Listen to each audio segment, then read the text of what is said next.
예, 여러분, 우리가 지금 계속해서 이스라엘 땅에 분배되는 이 사건 속에서 우리가 지금 보고 있는데요. 여러분, 요셉에게 주시는 복은 두 아들 므낫세와 에브라임에게 주어진 복이죠. 그래서 므낫세 지파, 에브라임 지파 두 지파로 나눴죠. 지난주에도 말씀드렸듯이 이 요셉 지파가 받은 복은 무척 큽니다. 오늘은 그 땅을 분배받은 장면 속에서 우리에게 다가오는 이 문제 앞에서 하나님의 사람은 어떻게 행동해야 되는가를 한번 살펴보는 시간이 되었으면 좋겠습니다. 오늘 한번 PPT 한번 보여주실까요? 예, 참 그림을 참 잘 만들었네요. 자, 한번 보십시오. 예, 우리 요셉에게서 두 아들이 나고 또 장자 므낫세에게서 마길 나고 마길에서 길랏을 낳고, 그죠? 길랏에서 또 헤벨을 낳고, 이제 헤벨뿐만이 아니라 아비에세, 헬렉, 아스리엘, 또 세겜, 스미다 이런 족속이 또 이렇게 형제들이 있었겠죠. 또 헤벨은 또 슬로보앗을 낳았습니다. 그런데 이 슬로보앗은 그 다음 아들을 낳아야 되는데 아들이 없는 거예요. 이 아들이 없고 딸만 5입니다. 나름 아들 놓으려고 애를 많이 썼다는 게 느껴지죠. 말라, 노아, 호글라, 밀가, 디르사 나름 열심히 아들 낳아보려고 했는데 그렇게 뜻대로 되지는 않은 것 같아요. 여러분, 이스라엘 땅은 항상 이 집안대로 다 이렇게 땅을 다 분배받습니다. 다 집안대로 각 집안대로 다 땅을 분배받는데 남자가 있어야지 이 가문의 이름을 올리는 거예요. 남자 이름이 있어야 되는 거예요. 남자를 낳아야 되는 겁니다. 그런데 이 남자가 태어나지 않는 이런 경우가 이제 발생한 겁니다. 이렇게 되면 여러분, 그 집안이 어떻게 될까요? 이름을 못 올리니까 기억에서 사라지는 겁니다. 대가 끊어지는 심각한 상황인 거예요, 이게.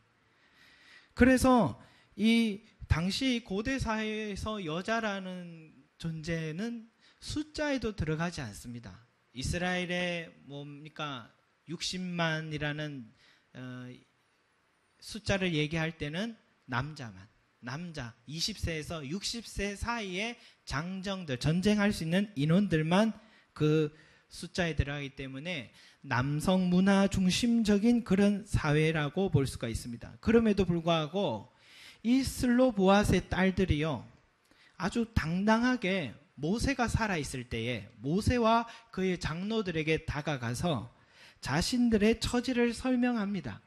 뭐라고 합니까? 같이 한번 읽어보겠습니다. 시작. 우리 아버지가 광야에서 죽었으나 여호와를 거슬러 모인 고라의 무리에 들지 아니하고 자기 죄로 죽었고 아들이 없나이다. 어찌하여 아들이 없다고 우리 아버지의 이름이 그의 종족 중에서 삭제되리까? 우리 아버지의 형제 중에서 우리에게 기업을 주소서. 아멘. 여러분, 민수기 27장에 지금 오늘 우리가 읽었던 이 말씀의 사건이 구체적으로 나와 있는 거예요. 모세가요, 이 여인들, 이 5명의 이 딸들이 심각한 호소를 듣고는 하나님께 나아가서 자세하게 그들의 사연을 올려드리면서 하나님께 물었습니다. 하나님, 어떻게 해야 될까요? 하고 물었더니 하나님께서 뭐라고 하시냐면, 같이 읽겠습니다. 시작. 슬로보앗의 딸들의 말이 옳으니 너는 반드시 그들의 아버지 형제 중에서 그들에게 기업을 주어 받게 하되 그들의 아버지의 기업을 그들에게 돌릴지니라. 아멘. 그러시면서 하나님 뭐라고 하시냐면, 모든 이스라엘 백성들이 알려줘라. 그 아버지가 죽고 아들이 없으면 그 기업, 땅을 얘기하는 겁니다. 그 땅을 딸들에게 다 주고, 딸도 없으면 그 땅은 형제에게 주고, 형제도 없으면 그 땅을 그의 아버지 형제에게 줄 것이라. 그의 아버지 형제도 없으면 가까운 친척에게 줄 것이다. 줄 것이라 하면서 기업 물을 자에 대한 제도의 명령을 가르쳐 주신 것이 바로 여기에서 시작된 것입니다. 이 슬로보앗의 딸들에 관한 이 사건이 바로 이 제도를 만드는 계기가 된 거예요. 여러분, 여성 인권이란 말이 오늘날에도 중요한 화두지 않습니까? 또 여성의 날을 정하고 현대도 여전히 여성에 대한 차별이 가득한 세상을 우리가 살기 때문에 여성의 날을 제정했겠죠. IS의 문제들, 또 뭡니까? 전쟁이 나면 제일 피해를 많이 보는 사람들이 여성들 아닙니까? 나름 대책을 마련한다고 하는데 대부분 여러분 뭡니까? 미온적인 태도예요. 저도 이 남자의 위치에, 저도 남자이기 때문에 저도 모르게 학습되어 온 잘못된 남성 우월적인 이 사고가 저에게도 있을까요? 없을까요? 있죠. 예. 주사님 잘 아시네요. 있습니다. 운전하다가 앞차가 왠지 좀 어설프게 운전하면 그 옆을 샥 지나가면서 속으로, 아니면 뭐 저 혼자 말로 이래야죠. 아주머니네 하고 쓱 지나가는 거예요. 그렇다고 해서 제가 여자가 집에서 밥이나 하지 이런 말은 하지 않습니다. 그런 말은 하지 않고 속으로 아주머니네 하고 이렇게 지나가는 거예요. 그러나 저도 모르게 여자보다 남자가 낫다는 이 우월의식이 저 안에 있는 것 같아요. 직장이나 거리에서나 학교에서나 이 여성들에 대한 성추행이 계속해 일어나는 것은 그만큼 남성의, 여성을 보기를 남성의 욕망의 대상으로 비인격적인 태도로 바라보는 시선이 우리 가운데 여전히 있기 때문에 일어나는 현상들이라는 겁니다. 요 며칠 전에 저희 사모와 아이들이 이렇게 책을 읽는 장면을 제가 옆에서 이렇게 듣게 됐는데, 그 책 내용이 성에 관한 그런 이야기예요. 외형적으로 결론이 이거예요. 외형적으로 남자와 여자는 다 똑같다. 단지 성기의 차이가 있을 뿐이다. 그런 이야기예요. 가만히 생각해 보니까 맞는 말이에요. 역할의 차이, 성량의 차이도 있겠죠. 그러나 인간으로서 먹고 있는 문제, 두 눈으로 똑같이 보고 양팔과 양다리, 모든 신체적인 것은 거의 다 똑같아요. 남자나 여자나. 단지 다른 것이 있다면 성기를 제외한 모든 모양은 남자나 여자나 다 똑같이 하나님이 만드셨다면 공평한 거구나, 평등한 거구나 라는 생각이 저도 언뜻 다시 한번 생각하게 되는 그런 결론이었습니다. 그런 면에서 보면 여러분, 지금부터 한 4,000년 전에 이스라엘 땅에서 여자를 위한 하나님의 인권 보호문은, 오늘 우리가 본 이 인권 보호문은 놀랍기 그지없습니다. 이건 단순히 여성의 인권을 형식적으로 지켜주자 이런 차원이 아니라 정말 탁월한 대책을 지금 하나님께서 내어놔 주신 겁니다. 아들이 없고 딸만 있는 집안에도 아버지의 땅을 그들에게 물려줘라. 그 딸은 시집 갈 때 자신들이 물려받은 땅을 갖고서 간다는 거죠. 대신 조상의 지파 사람들에게 시집 가라. 지파별로 땅을 지켜주려고 하는 하나님의 마음이, 계산이 있었겠죠. 또한 남편이 먼저 세상을 떠난 과부가 되면 남편이 물려받은 땅을 그의 형제가 책임져 주면서 과부가 된 형수의 삶도 지켜줘라. 이겁니다.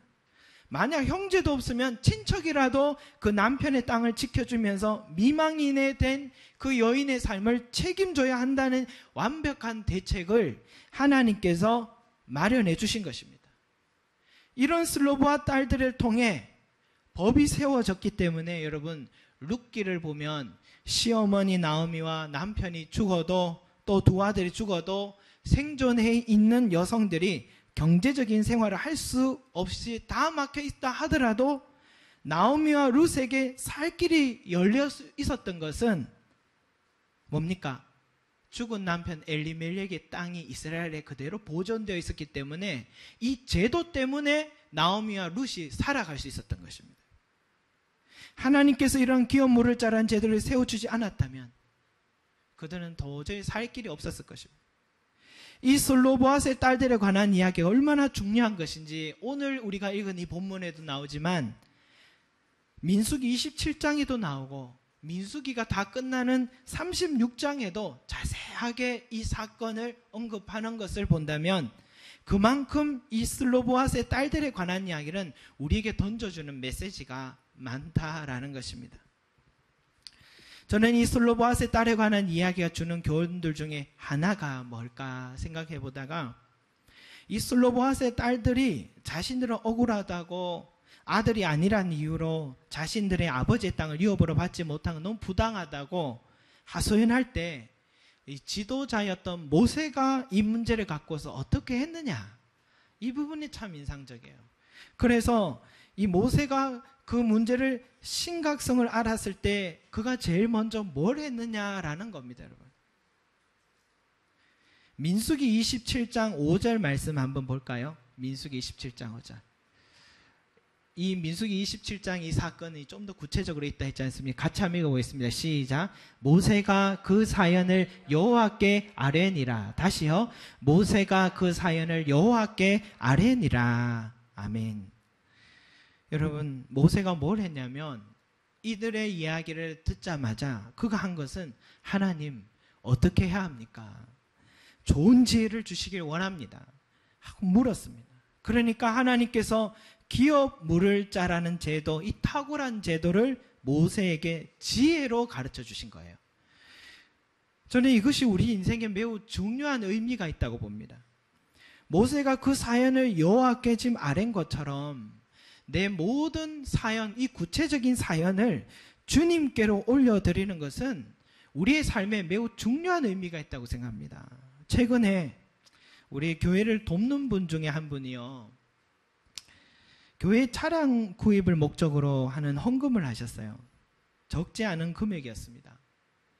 또 개척교회가 이렇게 교회 차량을 얻는 게 또 적은 일은 아니지 않습니까?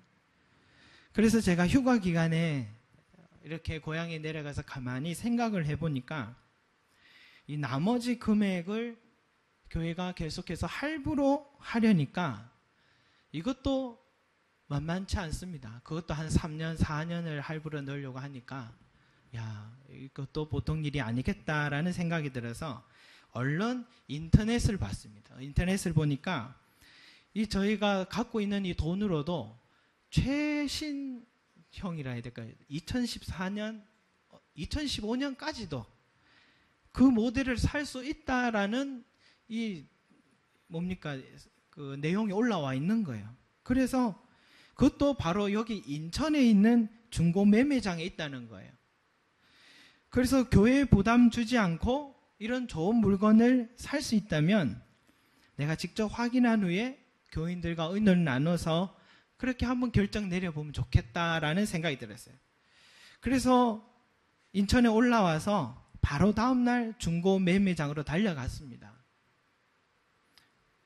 그런데 그 매매 딜러를 만났는데 이상한 것은 차량이 다른 곳에 있으니까 같이 가자고 하는 거예요. 그래도 뭐 약속했으니까 꺼림직했지만 약속하고 만난 만남이기 때문에 따라가지 않을 수가 없었습니다. 그리고 다른 곳에 갔더니 차량들이 정말 많은 그런 중고 매매장이었어요. 놀라운 가격에 최신형 차량을 보여주고 시승식까지 하게 해주는 거예요. 과연 이런 금액으로 이런 차량을 살 수 있을까 하는 의심도 한켠에 들면서도 또 한편으로는 직접 목격하고 나니까 마음이 혹한 거예요. 제 마음에.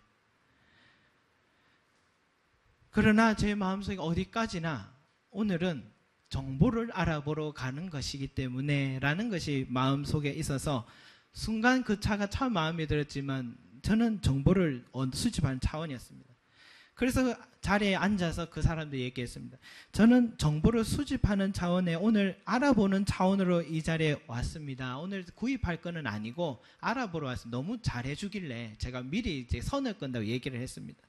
한 먼저 이야기 던졌더니 그때부터 이 사람들이요, 이 자신들이 오늘 쉬는 날인데 나왔다면서 그러면 이 차에 대한 계약금이라도 좀 달라는 겁니다. 이거는 자기가 계약금을 받으려는 게 아니라 만약에 사지 않으시려면 다시 돌려줄 수 있다라고 그렇게 얘기해요.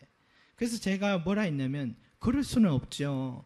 이것은 교회 차량이기 때문에 교인들과 의논 나누고 나면 새 차를 구입하자고 할 수도 있고 중고차를 구입하자고 할 수도 있는데 제가 그렇게 결정 내릴 수가 없고 계약금도 그래 줄 수가 없습니다. 계약금 주고 나면 교인들과 의논 나눈 것은 아무런 의미가 없죠. 그렇게 교회 차량인 것을 이야기를 해줬습니다. 그러니까 계약금을 다시 돌려드릴 수 있으니 우리도 이곳까지 나왔으니 우리 사람이 뭔가 보여드려야 할 것이 있다면서 계속해서 그래 요구를 하는 거예요. 그래도 그건 부당하다. 그러나 우리가 교회에서 의논 나눈 후에 중고차를 사자고 하면 반드시 당신들의 이 차량은 1순위다. 그러면서 오늘 참 귀한 시간 함께 해줘서 고맙다고 손에 수고비 5만 원을 이렇게 딱 찔러서 줬습니다. 그렇게 해서 그날의 일은 마무리 짓고 돌아왔습니다. 그리고는 한 주 동안 계속해서 뉴스가 나오기 시작하는데요. 인천의 중고 차량 매매 사기 사건들이 판을 친다는 거예요. 차량을 구입하지 않으면 감금하고 폭행까지 일삼는다는 겁니다. 뉴스의 블랙박스 영상에 보니까 정말 나가려면 하니까 집으로 돌아가려 하니까 엘리베이터에서 못 나가게 막고 도망 나와서 택시에 올라타고 아무 때나 데려달라면서 도망가는 사람들이 있고 아주 위험한 현장의 영상을 보면서 제 마음에 아찔한 생각이 들어요. 아, 내가 저 사람과 같은 똑같은 상황이었었구나. 내가 저럴 수가 있었던 것이구나 하는 생각이 들어요. 저는 이번 일을 통해서 두 가지를 배웠습니다. 하나는 그날 아침 꿈에 누군가 나에게 다가와서 자신과 함께 가자고 하는데 저는 그 사람을 따라 매우 위험할 것이라는 생각에 꿈에 들어와서 피했던 꿈이 아침에 꿨었습니다.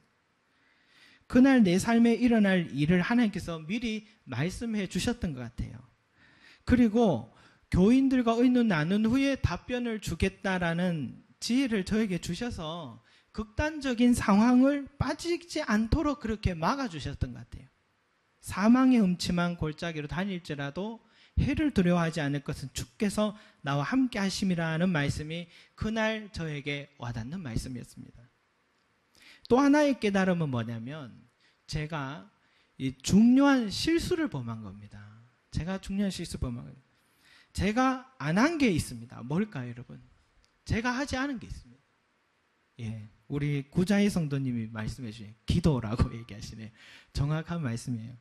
모세와 같이 하나님께로 나아가서 기도하지 않고 손에 이렇게 돈이 이렇게 쥐어지니까 이 가지고 있는 돈으로 뭔가 해보려는 이 인간적인 태도에 저에게 문제가 있었던 겁니다. 그렇죠?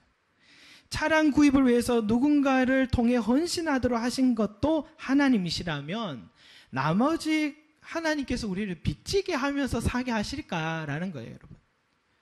나머지 것조차도 하나님께서 원하시는 방법이 있었을 텐데 저는 그것을 묻지 않았던 것입니다.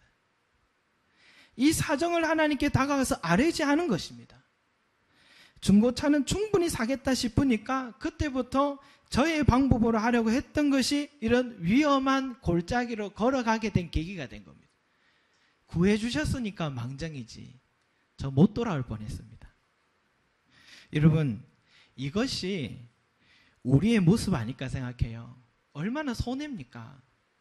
양은 그 목자의 음성 들어야 되는데 자기 뜻대로 걸으려고 하다가 결국은 가시덩굴에 머리뿔이 걸려서 오도 가도 못하는 상황에 빠지기도 하고 낭떠러지에 떨어져 죽기도 하는 거예요. 목사인 저의 실수에 여러분 은혜 받으시기 바랍니다. 아멘 하셔서 고맙습니다.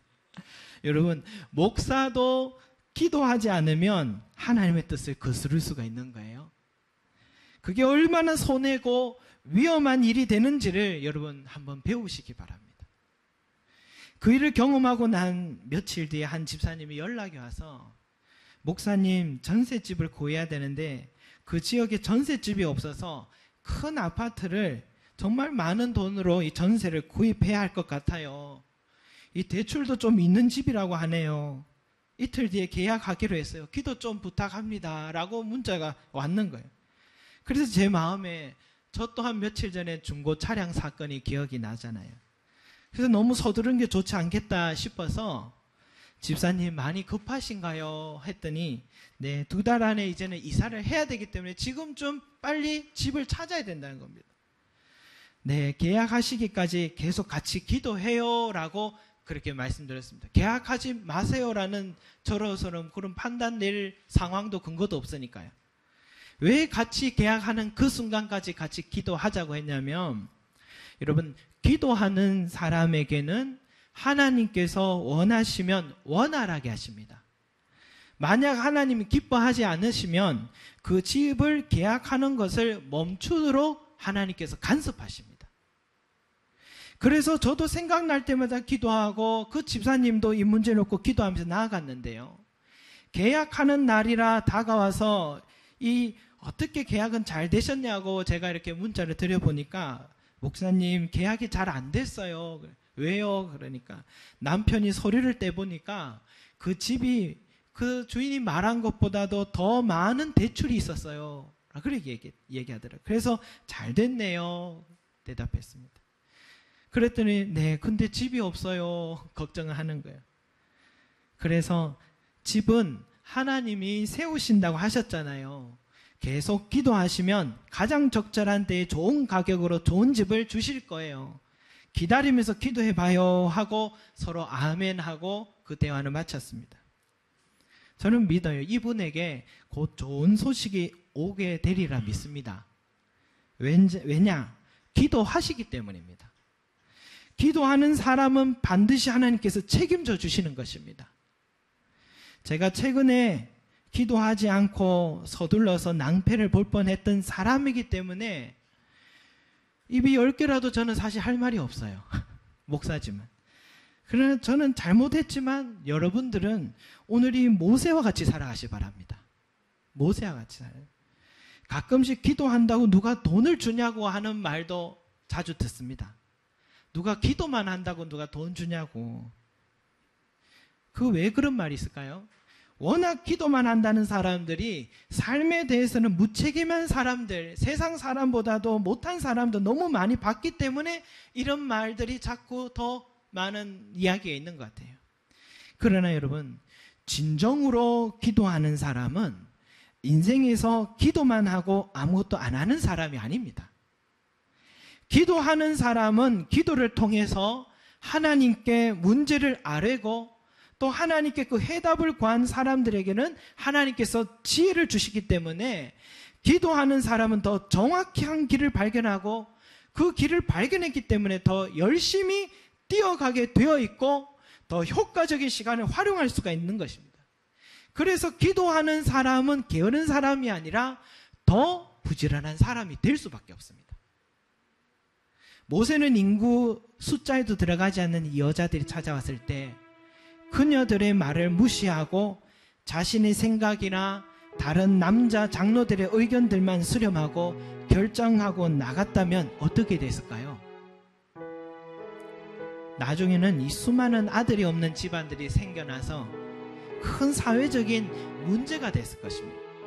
그러나 그가 하나님께 이 문제를 들고 나아가서 지혜를 구하고 은혜를 구했기 때문에 하나님께서 가장 좋은 최선의 방법, 탁월한 대책을 알려주셔서 모세의 권위는 더 높아졌고 세월이 흘러도 수많은 가난한 사람들이 먹고 살 길이 열렸고 또 수많은 과부들의 삶을 지탱시켜주는 인권 현장을 하나님께서 만들게 하신 것 아닙니까? 여러분의 삶이 지금 전혀 예상하지 못한 새로운 일들을 앞에 서 있습니까? 인간적으로 생각해보면 여러 가지 답답함도 있고 해서 이 사람 저 사람 고견도 듣고 싶고 이 일 저 일 내 수단으로 이것저것 해보려는 마음도 생길 것입니다. 그러나 그것도 중요합니다. 하나님은 때론 사람을 통해서 일하기 때문입니다. 그러나 우선순위에 있어서 먼저 하나님께 진지하게 물어야 될 줄로 믿습니다. 하나님의 고견에 귀를 기울여야 합니다. 하나님께서 나에게 원하시는 것이 뭔가? 우리가 인내하면서 금성 듣기를 원하고 먼저 하나님께 여쭤보신다면 그때부터 하나님도 우리가 나아갈 길을 알려주시리라는 사실 믿으시기 바랍니다. 모세는 숫자에도 들어가지 않는 여인들의 그 당시에 그들의 그 목소리도 사사롭게 보지 않고 그 작은 일로 여기지 않고 어쩌면 작은 일이라도 생각했을 수도 있을 겁니다. 그럼에도 불구하고 모세는 그 작은 것도 하나님께 들고 가서 아뢰었습니다. 우리 인생에 큰 일만 기도할 게 아니라 작은 일도 하나님께 아뢰신다면 하나님은 반드시 정말 좋은 지혜를 우리에게 주실 줄로 믿습니다. 하나님 주신 지혜는 놀랍고 그 순간을 위한 지혜가 아니라 매우 영속적인 지혜고 세월이 흐르면 흐를수록 더 그 값어치를 느낄 수 있는 지혜를 우리는 받게 될 것입니다. 사랑하는 여러분, 모세와 같이 주님께 다가가서 여러분의 모든 사연을 아뢰시길 바랍니다. 여러분의 매일의 삶, 하루를 시작할 때도 아뢰시고 하루를 살아가시며 다가온 문제가 있을 때도 그 일을 내 힘으로 해결하려 하지 마시고 그 자리에 멈춰서 무릎 꿇고 그것 또한 주님께 아뢰신다면 하나님께서 빛으로 저와 여러분의 삶을 한 걸음 한 걸음 인도해 주실 줄로 믿습니다. 그리고 우리의 삶은 이전보다도 더욱더 생명력 있는 그리고 활기 있는 그러한 삶을 살아가게 될 줄로 믿습니다. 그런 승리하는 저와 여러분이 되시기를 소망합니다.